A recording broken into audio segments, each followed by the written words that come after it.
Précis de théologie ascétique et mystique de Tancret, la vertu de charité, le cœur de Jésus, source et modèle de toutes les vertus.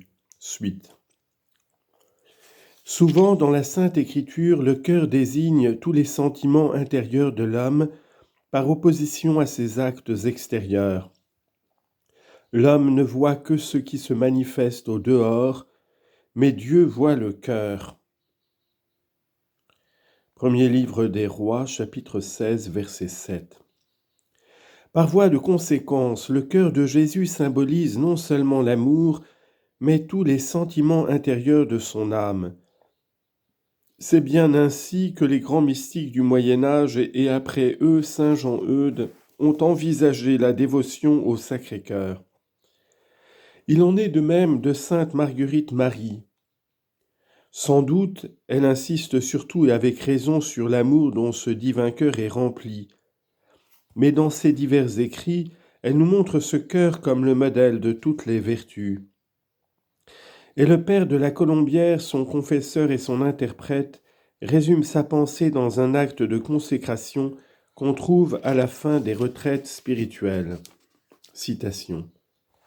Cette offrande se fait pour honorer ce divin cœur, le siège de toutes les vertus, la source de toutes les bénédictions et la retraite de toutes les âmes saintes. Les principales vertus qu'on prétend honorer en lui sont, premièrement, un amour très ardent de Dieu son Père, joint à un respect très profond et à la plus grande humilité qui fut jamais. Secondement, une patience infinie dans les maux, une douleur extrême pour les péchés dont il s'était chargé, la confiance d'un fils très tendre allié avec la confusion d'un très grand pécheur.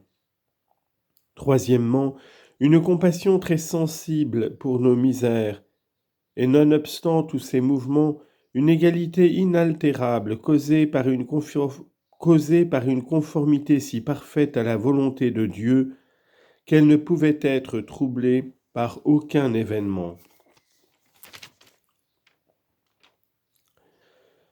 Du reste, puisque toutes les vertus découlent de la charité et y trouvent leur dernière perfection, le cœur de Jésus étant la source et le modèle de la divine charité, l'est aussi de toutes les vertus. Par là, cette dévotion au Sacré-Cœur rejoint la dévotion à la vie intérieure de Jésus, exposée par M. Ollier et pratiquée à Saint-Sulpice. Cette vie intérieure, nous dit-il, consiste en ses dispositions et sentiments intérieurs envers toute chose. Par exemple, en sa religion envers Dieu, en son amour envers le prochain, en son anéantissement envers soi-même, en son horreur envers le péché, et à sa condamnation envers le monde et ses maximes. Or, ces dispositions se trouvent dans le cœur sacré de Jésus, et c'est là qu'il faut aller les puiser. Aussi, à une personne pieuse qui aimait à se retirer dans le cœur de Jésus, M. Ollier écrit « Perdez-vous 1000 fois le jour dans son aimable cœur où vous vous sentez si puissamment attiré. » C'est la pièce d'élite que le cœur du Fils de Dieu, c'est la pierre précieuse du cabinet de Jésus. C'est le trésor de Dieu même, où il verse tous ses dons et où il communique toutes ses grâces.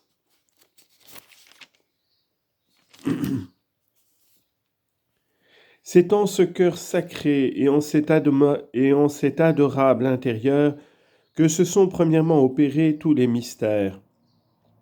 Voyez par là à quoi notre Seigneur vous appelle en vous ouvrant son cœur et combien vous devez profiter de cette grâce qui est une des plus grandes que vous ayez obtenues en votre vie. Que la créature ne vous tire jamais de ce lieu de délices et que vous y soyez abîmés, et pour le temps et pour l'éternité, avec toutes les saintes épouses de Jésus.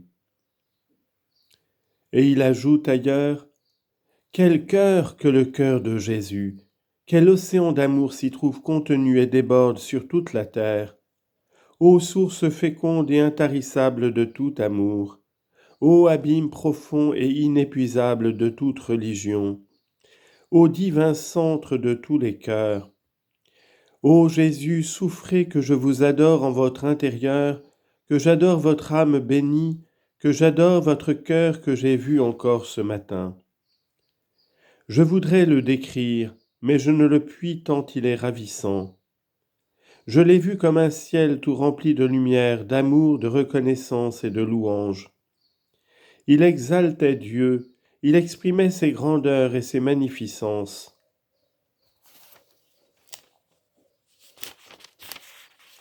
Pour M.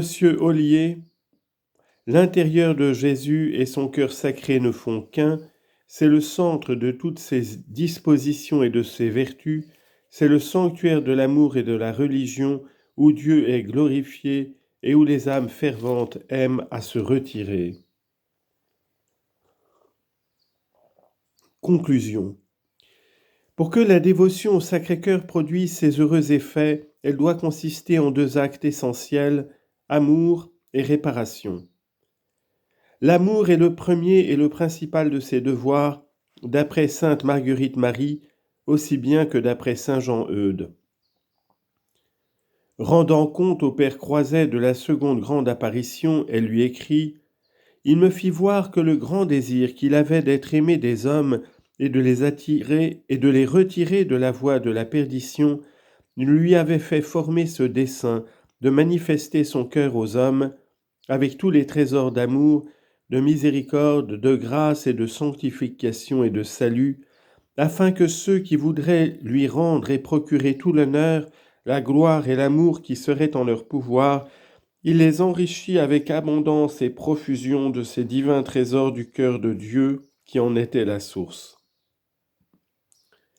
Et dans une lettre à Sœur de la Barge, elle conclut ainsi « Aimons-le donc cet unique amour de nos âmes, puisqu'il nous a aimés le premier et qu'il nous aime encore avec tant d'ardeur qu'il en brûle continuellement au très saint sacrement. Il ne faut que l'aimer, ce saint des saints, pour devenir sainte. Qui nous empêchera donc de l'être, puisque nous avons des cœurs pour aimer et des corps pour souffrir?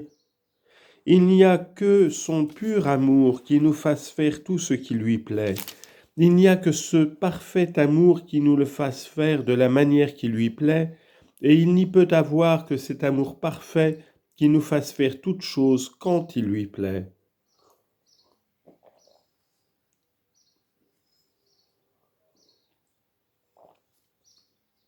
Mais le second de ces actes, c'est la réparation. Car l'amour de Jésus est outragé par les ingratitudes des hommes, comme notre Seigneur lui-même le déclare dans la troisième grande apparition. Citation. Voilà ce cœur qui a tant aimé le monde qu'il n'a rien épargné jusqu'à s'épuiser et se consommer pour leur témoigner son amour. Et pour reconnaissance, je ne reçois de la plupart d'entre eux que des ingratitudes, par leurs irrévérences et leurs sacrilèges, et par les froideurs et les mépris qu'ils ont pour moi dans ce sacrement d'amour. Et alors il lui demande de réparer ces ingratitudes par la ferveur de son amour. Ma fille, je viens dans le cœur que je t'ai donné, afin que, par ton ardeur, tu répares les injures que j'ai reçues, des cœurs tièdes et lâches qui me déshonorent dans le saint sacrement. Ces deux actes nous sanctifieront extrêmement. L'amour, en nous unissant intimement au cœur sacré de Jésus, nous fera communier à ses vertus et nous donnera le courage de les pratiquer malgré tous les obstacles.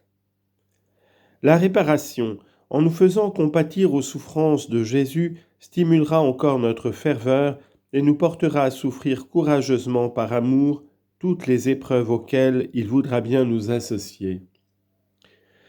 Ainsi entendu, la dévotion au Sacré-Cœur n'aura rien de mièvre, rien d'efféminé, ce sera l'esprit même du christianisme, un heureux mélange d'amour et de sacrifice, accompagné de la pratique progressive des vertus morales et théologales. Ce sera comme une synthèse de la voie illuminative et une heureuse initiation à la voie unitive.